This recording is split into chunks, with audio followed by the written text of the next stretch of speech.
ब्रह्मा ने कहा, हे अच्युत अजय, मुझे बताओ कि हरि को पंचामृत से स्नान कराने से क्या फल मिलता है और शंख जल से स्नान करने से क्या फल मिलता है। श्री भगवान ने कहा, यदि लोग मुझे सिर पर दूध डालकर स्नान कराते हैं तो ये घोषणा की जाती है कि प्रत्येक बूंद के लिए 100 अश्व यज्ञ का पुण्य होता है। यदि स्नान दही से किया जाए तो दूध से स्नान करने का फल 10 गुना होता है, घी के साथ इसका 10 गुना है, शहद के साथ यह अभी भी 10 गुना है। यदि स्नान चीनी से किया जाए तो फल और भी अच्छा होता है। मंत्रोच्चार के साथ सुगंधित पुष्पों से मिश्रित जल को सभी से श्रेष्ठ बताया गया है। हे देवों में व्याघ्र, 12वें और 15वें दिन मुझे गाय के दूध से स्नान कराना महान पापों का नाश करने वाला है।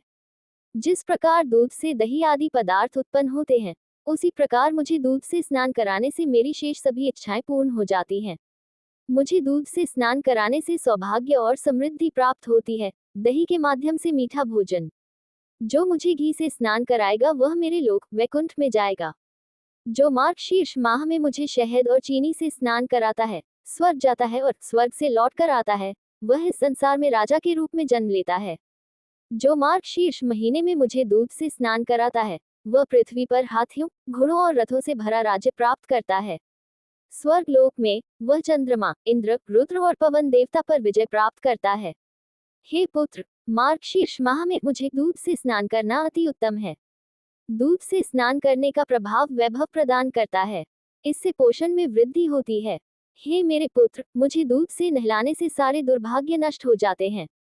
हे सम्मान देने वाले, जो मार्गशीर्ष में मुझे पंचामृत से स्नान कराता है, वह कभी भी पृथ्वी पर रिश्तेदारों द्वारा शोकग्रस्त होने के लिए दयनीय स्थिति में नहीं पड़ता है। जो मनुष्य गहरे भूरे रंग की गाय का दूध से मुझे स्नान कराता है, उसे 100 पीले रंग की गायों के दान का फल मिलता है।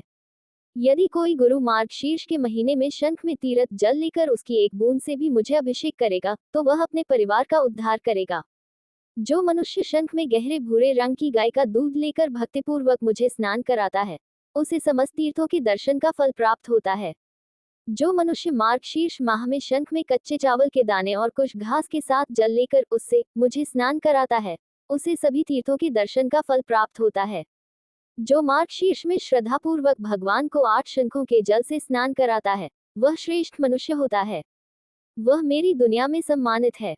हे मेरे पुत्र, जो मुझे 16 शंख जल से स्नान कराएगा, वह पापों से मुक्त हो जाएगा। वह बहुत लंबे समय तक स्वर्गलोक में सम्मानित होता रहा है। जो 24 शंख जल से मुझे स्नान कराता है, वह दीर्घ काल तक इंद्रलोक में निवास करता है और पृथ्वी पर राजा के रूप में जन्म लेता है। जो मार्गशीर्ष माह में मुझे 108 शंख जल से स्नान कराता है, उसे प्रत्येक शंख जल के बदले 1 सोना सिक्का के रूप में फल प्राप्त होता है।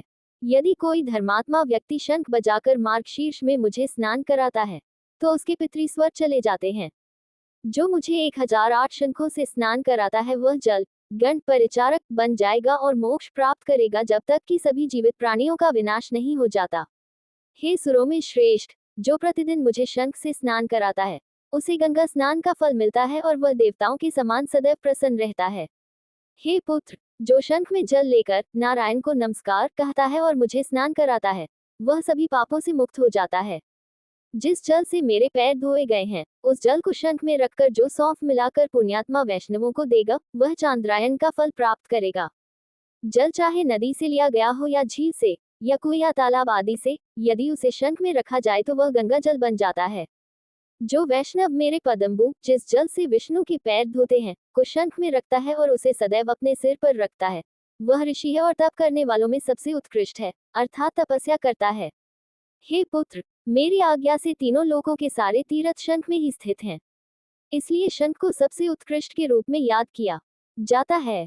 जो वैष्णव हाथ में जल से भरा शंख लेकर मार्गशीर्ष माह में इन मंत्रों को दोहराते हुए मुझे स्नान कराता है, वह मुझे प्रसन्न करता है। शंख के प्रथम भाग में चंद्रमा देवता हैं, पेट में वरुण देवता हैं, पीठ पर प्रजापति और सिरे पर गंगा और सरस्वती हैं। उनके नाम का उच्चारण करना चाहिए और मुझे स्नान कराना चाहिए। सुर अपने गुणों की गणना करने में सक्षम नहीं है। हे देवराज, मेरे सामने पुष्प, जल तथा कच्चे चावल के दानों के साथ शंख की पूजा करें।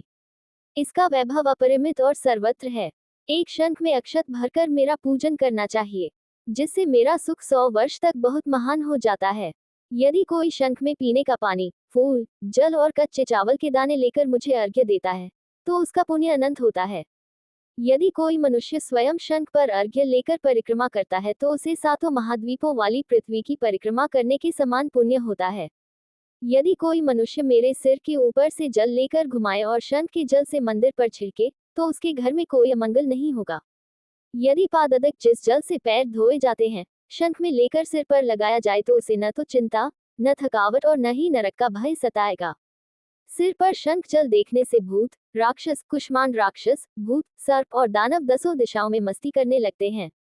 जो मनुष्य भक्तिपूर्वक वाद्ययंत्रों की ध्वनि और मंगल गीतों के ऊंचे स्वरों के साथ मुझे स्नान कराता है, वह जीवित रहते हुए ही मुक्त हो जाएगा।